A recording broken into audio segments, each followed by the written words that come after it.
चलो कोई भी क्लास क्या फर्क पड़ता है।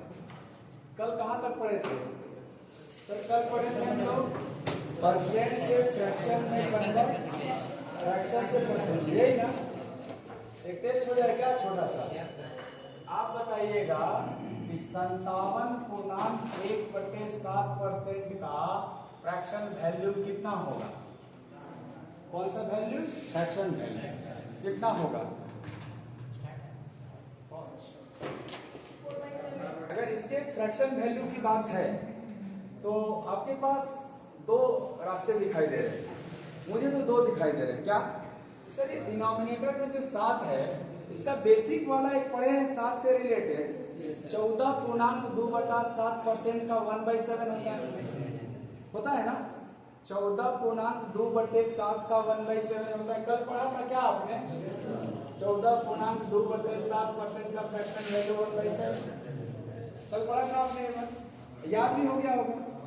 अगर ये भी तो बेस में 7 है भाई, इधर भी 7 दिख रहा है मुझे, तो क्या संभावना है कि इसका डायरेक्ट मल्टीपल हो? एक बार चेक करना चाहिए। 14 से 57, 14 चौके 56, अच्छा 2/7 का 4 गुना 8/7, 8/7 को लिखते हैं 1.1/7, तो क्या 56 में एक जुट के 57.1/7 हो जाएगा? इसका मतलब इसका 4 गुना करने पे 57.1/7 आ रहा है। क्या इस फ्रैक्शन का भी 4 गुना करने पे 4/7 बन जाएगा? आपको 57.1/7 का फ्रैक्शन 4/7। एक तो तरीका ये था, अगर आप देख लिए तो जल्दी से आंसर कर लो। अगर बाय द वे आप नहीं देख पाए तो आपको कैलकुलेशन तो आता ही है ना, कन्वर्जन तो आता ही है। कैसे? आप कहते हो 7 सत्ते 49, 1 50 के 0 5, 7 पचे 35 5, 400 बटा में 7%। ऐसे नहीं लिखते इसको, परसेंट हटेगा तभी ना फ्रैक्शन बनेगा। अच्छा परसेंट हटता है तो क्या लिखा जाता है? 400 बटे में 7। परसेंट हटेगा तो क्या 1/100 का गुणा होता है, और 0 हटेगा तो बनेगा ना 4/7। क्या हर हाल में हम किसी भी परसेंटेज को फ्रैक्शन में कन्वर्ट कर सकते हैं, चाहे मल्टीपल वाले के मदद से और चाहे बेसिक तरीके से निकाल? क्यों? यही हुआ था कल। ठीक है, आज हम बढ़ेंगे अगले टॉपिक में।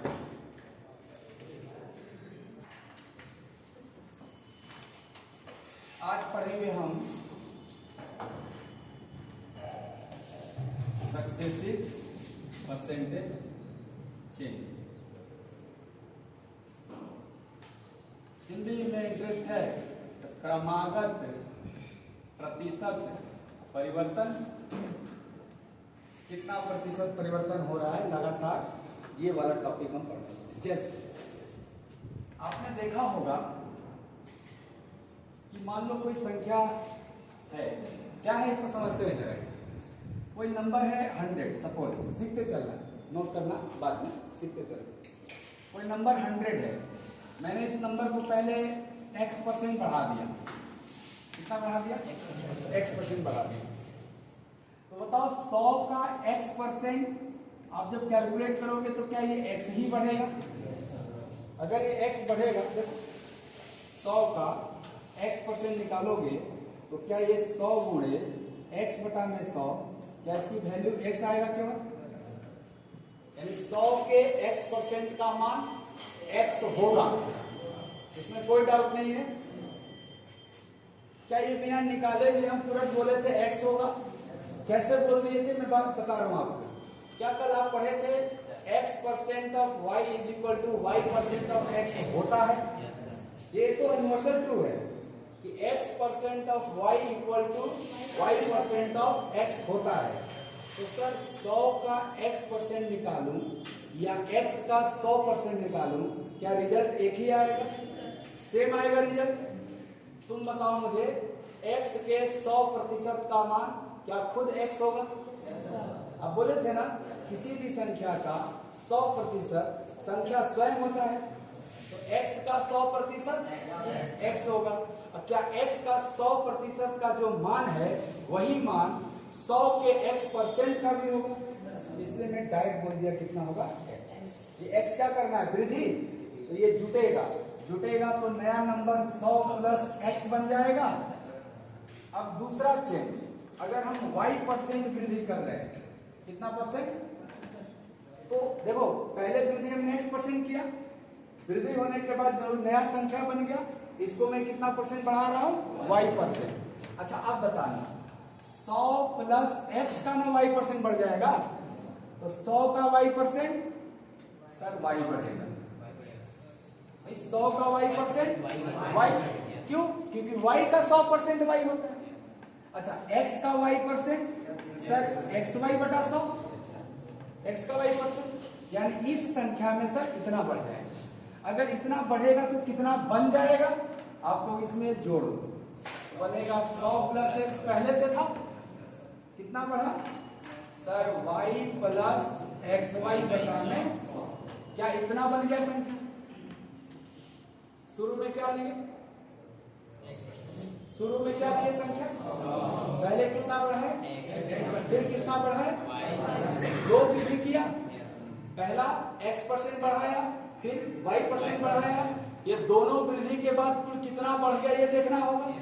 सर पहले कितना था, हो कितना गया 100 plus x plus y plus xy बटा 100, 100 से जो ज्यादा है उसी को वृद्धि बोलोगे ना। सर 100 से कितना एक्स्ट्रा है वो, आपको सर वो x plus y plus xy बटे में 100, क्या इतना एक्स्ट्रा है, बोलिए। इसमें ये जोड़ेंगे तो मिल जाएगा ना। आपको ये चीज बताना है किसमें, परसेंटेज में। आप बताओ 100 था, उतना हो गया, इतना बढ़ा, अगर इस वृद्धि को परसेंटेज में कैलकुलेट करना है तो आपको सर वृद्धि है x plus Y plus xy बटे में 100, किस संख्या से इतना बढ़ा है, क्या 100 से, 100 से ना बढ़ा इतना, यानी 100, क्या ये फ्रैक्शन हुआ, समथिंग बाई समथिंग फ्रैक्शन, और फ्रैक्शन को परसेंटेज में कन्वर्ट करने के लिए किसका गुणा, सर 100 का गुणा इसमें करोगे तुरंत ये बन जाएगा परसेंटेज। देखो 100 से 100 कैंसिल, क्या आप बोलोगे सर वैल्यू जो आया वो आया x plus Y plus xy बटे में 100% वृद्धि, x plus Y plus xy बटे में 100% वृद्धि, यही है ना सर, कट के। तुमको आज एक बात पता चला होगा कि किसी संख्या में लगातार दो वृद्धि किया जाए, पहले x% फिर y%, तो इन दोनों वृद्धि की वजह से जो नेट चेंज होता है वो होता है x plus Y plus xy बटा में 100। क्या तुमने रट रखा है बात, पहले से जानते थे। एक संख्या में x% वृद्धि हो फिर y% वृद्धि हो तो दोनों मिला के कुल वृद्धि कितना होगा, x plus Y plus xy बटा में 100। कैसे आता है समझ में आया आज, हाँ? इसको मैं शॉर्ट में लिख रहा हूं, यहाँ पे शॉर्ट में लिख रहा हूं। सर किसी संख्या में पहले x% वृद्धि किया जाए फिर दोबारा y% वृद्धि किया जाए, ये दोनों मिला करके नेट जो चेंज होता है, नेट वृद्धि अगर प्लस है तो वृद्धि और माइनस है तो कमी बोलते हो आप। तो जो नेट चेंज होगा वो कितने का होगा सर, वो होगा x plus Y plus xy बटे में 100% का। क्या हम लोगों ने प्रूफ करके देख लिया है बात, आ रहा है बोलो। अभी मैं इसका एग्जांपल कराऊंगा और अच्छा क्लियर कितना क्यों।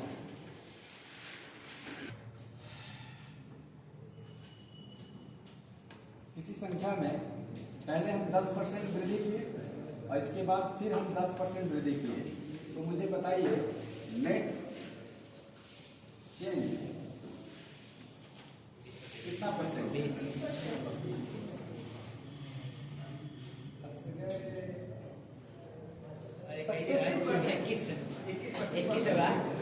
सक्सेसिव चेंज, लगातार वृद्धि। लैंग्वेज सुन लीजिए, किसी संख्या में लगातार या क्रमागत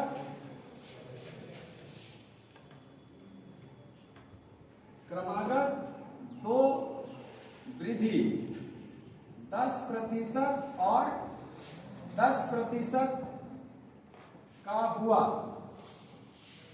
तो कुल वृद्धि कितने प्रतिशत का है? ये ना क्वेश्चन है आपसे। किसी संख्या में लगातार दो चेंज हुआ, दो वृद्धि हुआ, वो कमी भी हो सकता है, वृद्धि भी हो सकता है। अभी मैं प्लस दिया हूं मतलब वृद्धि का केस है। किसी संख्या में लगातार दो वृद्धि हुआ, कितना कितना 10% और 10%, वो कुछ भी हो सकता है। तो बोला कुल वृद्धि कितना होगा? क्या ये केस सक्सेसिव परसेंटेज चेंज का है? लगातार है तो क्रमागत को ही लगातार कहा जाता है, सक्सेसिव इसी को कहा जाता है।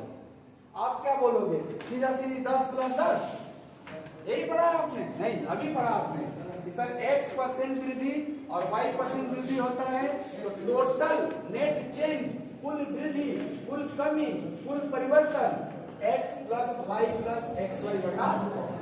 तो खाली 10 + 10 लिख के छोड़ रहे हैं क्या? x भी 10 है, y भी 10 है, तो x + y + x गुणे y बटा में 100 करना पड़ेगा ना। आपको 0 0 कैंसिल, 10 10 20, और क्या ये एक बार में क्या होगा? 1 गुणे 1 ही होगा ना आपका। तो क्या टोटल चेंज 21% वृद्धि होगा? ऐसा नहीं करना पड़ेगा। बोलो दूसरा एग्जांपल, लगे हाथ। आप कहोगे एक परिवर्तन है 10% एंड दूसरा परिवर्तन है 20%। बताना है नेट चेंज कितना परसेंट है? नेट चेंज कितने परसेंट का है?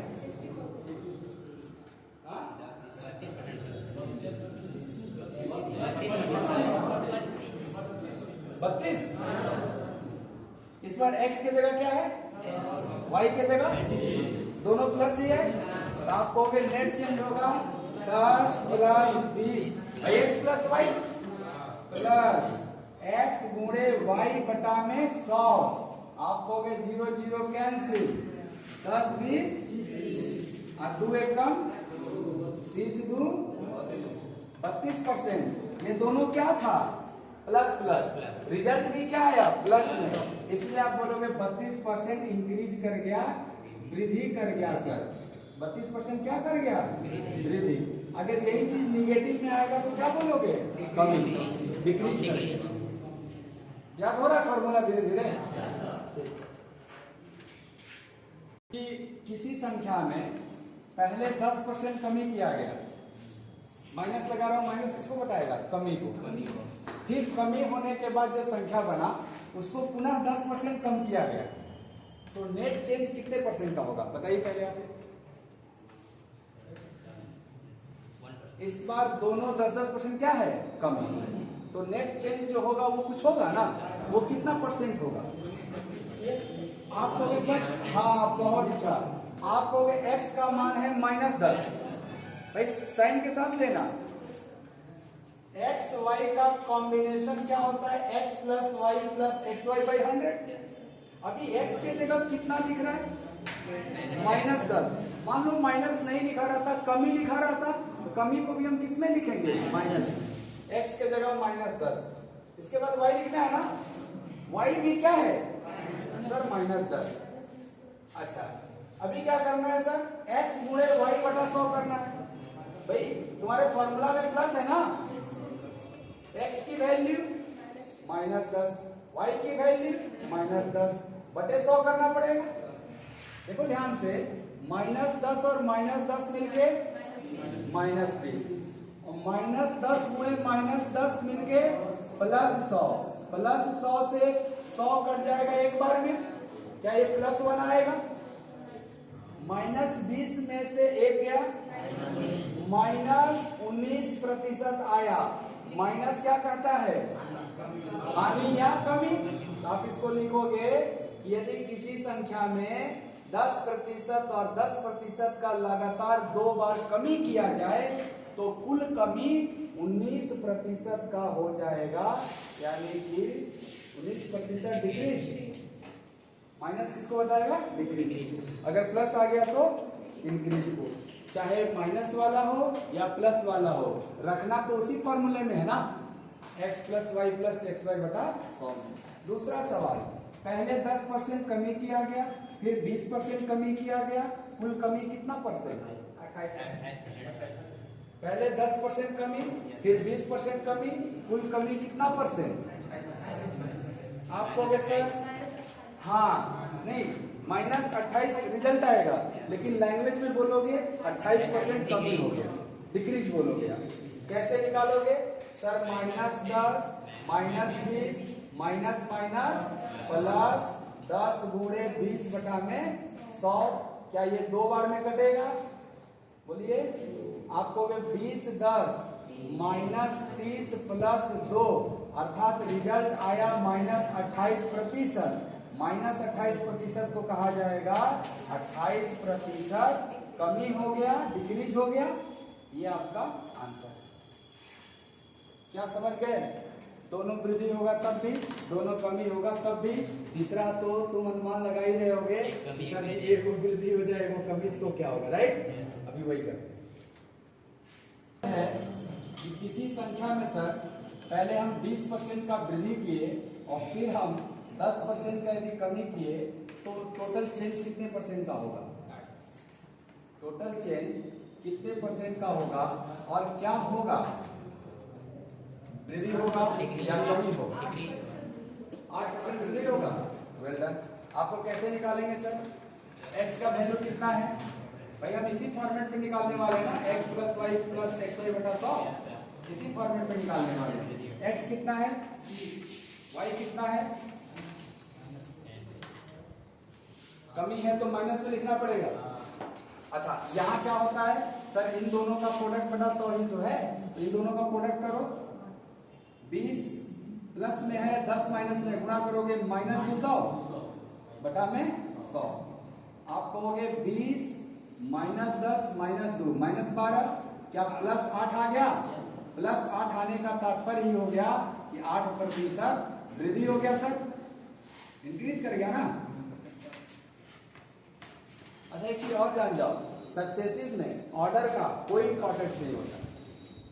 सक्सेसिव में ऑर्डर का कोई इंपॉर्टेंस नहीं होता। कैसे? मान लो तुमसे सवाल दिए हो तो पहले 10% कमी हुआ, पहले 10% कमी हुआ, फिर 20% वृद्धि हुआ। क्या हमने ऑर्डर बदल दिया? लेकिन इससे रिजल्ट नहीं बदलेगा। निकाल के देखो, इसका नेट चेंज क्या आएगा? क्या इस क्वेश्चन का नेट चेंज होगा क्या? तो आपको ये पता चल गया ना, सक्सेसिव में ऑर्डर का इंपॉर्टेंस नहीं है। आप पहले बढ़ा के घटाओ, पहले बढ़ा के घटाओ या घटा के बढ़ाओ, रिजल्ट तो समान आएगा। क्या आ रहा है देखो तो, -10 प्लस 20 -200 बटा में 100। क्या अभी भी -10 प्लस 20 -2 है? देखो कट के, क्या 12 घटेगा +8 आया? बोलो, क्या ये भी 8% इंक्रीज का ही केस है? क्या सीखे तुम? इस बात से क्या सीखने को मिला कि सर सक्सेसिव के केस में ऑर्डर का इंपॉर्टेंस नहीं है। आप पहले बढ़ा के घटाओ या घटा के बढ़ाओ, परिवर्तन समान है। क्लियर? इतना तक रुके आज, इसका एक